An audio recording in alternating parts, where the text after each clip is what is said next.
Virtual reality या VR सिर्फ entertainment से बढ़कर है। ये एक ऐसी टेक्नोलॉजी है जो हमें कंप्यूटर से बनी दुनिया में डुबो देती है। जब आप वीआर हेडसेट पहनते हैं तो आप सिर्फ स्क्रीन नहीं देखते, आपको एक नई जगह पर ले जाया जाता है जहां आप एक अलग रियलिटी को देखते, सुनते और महसूस भी करते हैं। यह सेंसरी इमर्शन फिजिकल और डिजिटल के बीच की लाइन को धुंधला कर देता है, जिससे वर्चुअल एक्सपीरियंस असली लगने लगते हैं। वीआर इस बात पर हमारे बेसिक भरोसे को चुनौती देता है कि हम क्या देखते और महसूस करते हैं। यह जीवंत, पार्टिसिपेटरी इवेंट्स देता है जो लास्टिंग इम्प्रेशंस छोड़ते हैं। हमारे दिमाग वर्चुअल एनवायरनमेंट पर ऐसे रिएक्ट करते हैं जैसे वे असली हों। वर्चुअल लेज पर आपकी धड़कन तेज हो जाती है, भले ही आप जानते हों कि आप सेफ हैं। हमें नई जगहों और आइडेंटिटीज में रहने देकर वीआर इंसान होने का मतलब एक्सपैंड करता है। वर्चुअल दुनिया में सफ़र सिर्फ एस्केप नहीं है, यह परसेप्शन और रियलिटी को फिर से डिफाइन करना है। रियल और वर्चुअल के बीच की बाउंड्री अब एक पतली, बदलती मेम्ब्रेन है जिसे हम नेविगेट करना सीख रहे हैं। वीआर सिर्फ एंटरटेनमेंट नहीं करता, यह एक्टिवली हमारे दिमाग को रीवायर करता है, जिससे स्पेस और हमारे अपने शरीर को परसीव करने का तरीका बदल जाता है। वीआर में समय बिताने के बाद लोग अक्सर रियल दुनिया में दूरियों को गलत आंकते हैं। इस फेनोमेनन को परसेप्चुअल रिकैलिब्रेशन कहते हैं। एक अवतार में रहने से हमारा दिमाग एक डिजिटल बॉडी को अपनी मान सकता है, वर्चुअल खतरों पर इंस्टिंक्टिव रिएक्शन देता है। यह बॉडी ट्रांसफर इल्यूजन दिखाता है कि हमारा सेल्फ सेंस फ्लेक्सिबल है, जो वर्चुअल फीडबैक से बनता है। VR experience real world behaviour को भी प्रभावित कर सकते हैं। एक टॉल अवतार के रूप में मिला कॉन्फिडेंस हेडसेट उतरने के बाद भी रह सकता है। हर वीआर सेशन दिमाग के लिए एक ट्रेनिंग ग्राउंड है, जो परसीव और इंटरैक्ट करने के नए तरीके सिखाता है।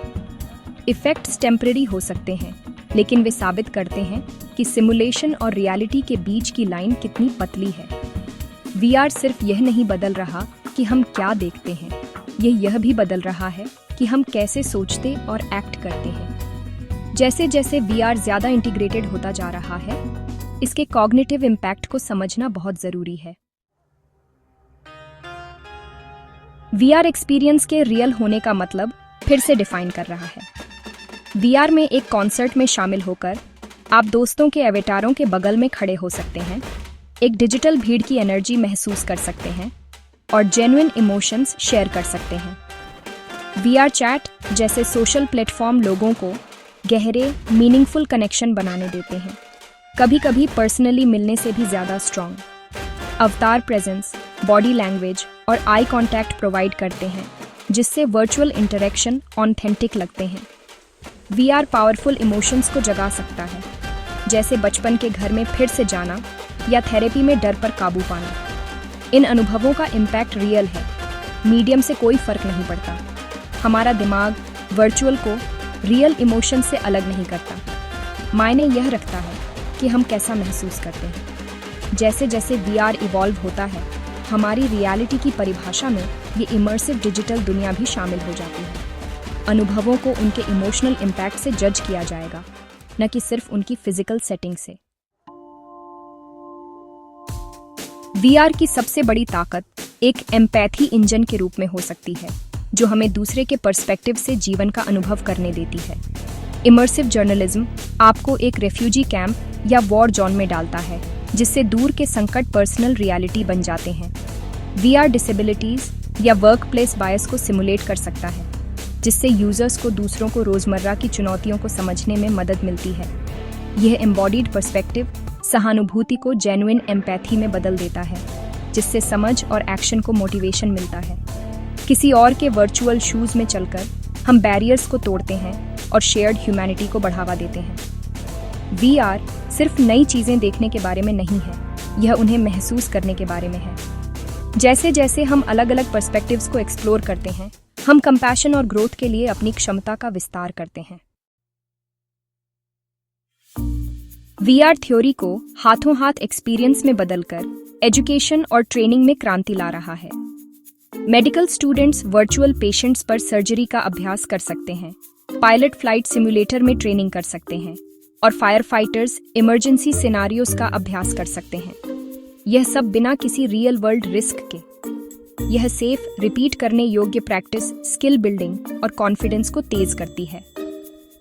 VR सॉफ्ट स्किल्स भी डेवलप करता है, जैसे पब्लिक स्पीकिंग या नेगोशिएशन, रियल ऑडियंस और सिनारियोस को सिमुलेट करके। क्लासरूम में स्टूडेंट्स पुराने शहरों में चल सकते हैं या एक सेल के अंदर एक्सप्लोर कर सकते हैं, जिससे लर्निंग एंगेजिंग और मेमोरेबल बन जाती है। VR उन अनुभवों तक पहुंच को डेमोक्रेटाइज करता है जो अन्यथा इम्पॉसिबल या बहुत महंगे होंगे। यह एजुकेशन के लिए एक नया पैराडाइम बना रहा है, एक जो एक्सप्लोरेशन और डायरेक्ट एक्सपीरियंस पर बेस्ड है। जिस तरह से हम सीखते और नॉलेज अप्लाई करते हैं, वह फंडामेंटली बदल रहा है। VR में आइडेंटिटी फ्लूइड बन जाती है। हम ऐसे अवतार चुनते हैं जो आइडियलाइज्ड, फैंटेसी वाले या पूरी तरह से नए हो सकते हैं। प्रोटियस इफेक्ट दिखाता है कि हमारे अवतार के ट्रेट्स हमारे बिहेवियर और सेल्फ परसेप्शन को प्रभावित करते हैं। लंबे या ज्यादा अट्रैक्टिव अवतार हमें ज्यादा कॉन्फिडेंटली या सोशबली एक्ट करने के लिए प्रेरित कर सकते हैं, और ये बदलाव रियल लाइफ में भी आ सकते हैं। VR हमें आइडेंटिटी के साथ एक्सपेरिमेंट करने देता है, सेल्फ एक्सप्लोरेशन और ग्रोथ के लिए एक सेफ स्पेस प्रोवाइड करता है। शर्मीले या एंजाइटी वाले लोगों के लिए एक बोल्ड अवतार अपनाने से रियल वर्ल्ड कॉन्फिडेंस बन सकता है। लेकिन जैसे जैसे हम अलग अलग डिजिटल सेल्फ को एम्बॉडी करते हैं, ऑथेंटिसिटी और आइडेंटिटी के नेचर के बारे में सवाल उठते हैं। VR हमें यह फिर से सोचने के लिए चुनौती देता है कि हमें कौन बनाता है, और हमें इसे शेप देने के लिए टूल्स देता है। यह खुद को बनाने और खोजने के लिए एक नया कैनवास है। VR की पावर के साथ रियल रिस्क भी आते हैं, फिजिकल, साइकोलॉजिकल और एथिकल। लंबे समय तक इस्तेमाल से साइबर सिकनेस, आंखों में खिंचाव और डिस्कम्फर्ट हो सकता है, जिससे फिजिकल वेलबीइंग एक प्रायोरिटी बन जाती है। VR की इमर्सिव नेचर एस्केपिज्म या एडिक्शन को जन्म दे सकती है, जिससे हेल्दी यूज और डिपेंडेंसी के बीच की लाइन धुंधली हो जाती है। प्राइवेसी एक बड़ी चिंता है। VR sensitive biometric data collect करता है, जिसे प्रोटेक्ट किया जाना चाहिए। डेवलपर्स और यूजर्स को रियलिस्टिक, इमोशनली चार्ज्ड सिमुलेशन के एथिकल इम्पैक्ट को एड्रेस करना चाहिए, खासकर वल्नरेबल यूजर्स के लिए। जिम्मेदार यूज और मजबूत सेफगार्ड्स यह सुनिश्चित करने के लिए ज़रूरी है कि VR हमारे जीवन को नुकसान पहुंचाने के बजाय बेहतर बनाए। इन चुनौतियों से निपटना VR की पॉजिटिव पोटेंशियल को अनलॉक करने की कुंजी है। VR का सेफ तरीके से मजा लेने के लिए प्रैक्टिकल आदतों और सेफगार्ड्स का होना जरूरी है। एक साफ प्ले स्पेस सेट करें, रेगुलर ब्रेक्स लें और डिस्कम्फर्ट या साइबर सिकनेस को रोकने के लिए अपने शरीर की सुनें। बिना सोचे समझे ज्यादा इस्तेमाल से बचने के लिए VR सेशन के लिए इरादे और टाइम लिमिट सेट करें। VR के बाद रियल दुनिया से फिर से कनेक्ट हों, लोगों से बात करें, ऑफलाइन एक्टिविटीज़ में शामिल हों और बैलेंस बनाए रखें। डेवलपर्स को parental control, personal space bubbles और ट्रांसपेरेंट प्राइवेसी सेटिंग्स जैसी सेफ्टी फीचर्स बनाने चाहिए। डिजिटल लिटरेसी बहुत ज़रूरी है। यूजर्स को रिस्क, बाउंड्रीज और हानिकारक बिहेवियर की रिपोर्ट कैसे करें, इसके बारे में सीखना चाहिए। जिम्मेदार यूज और शेयर्ड अकाउंटेबिलिटी की कल्चर वर्चुअल कम्युनिटीज़ को पॉजिटिव और सेफ रखेगी। जैसे हम स्ट्रीट सेफ्टी सिखाते हैं, वैसे ही हमें हेल्दी डिजिटल फ्यूचर के लिए VR सेफ्टी भी सिखानी चाहिए। VR अब सिर्फ गेम्स के लिए नहीं है, यह एक ट्रांसफॉर्मेटिव फोर्स है जो हमारे जीने, सीखने और कनेक्ट होने के तरीके को फिर से बदल रही है। फिजिकल और डिजिटल के बीच की लाइन को धुंधला करके VR हमारी रियलिटी और पॉसिबिलिटी की भावना का विस्तार करता है। यह दिमाग की अडेप्टेबिलिटी और वर्चुअल अनुभवों की ऑथेंटिसिटी को प्रकट करता है। लेकिन इस पावर के साथ चुनौतियां भी आती हैं।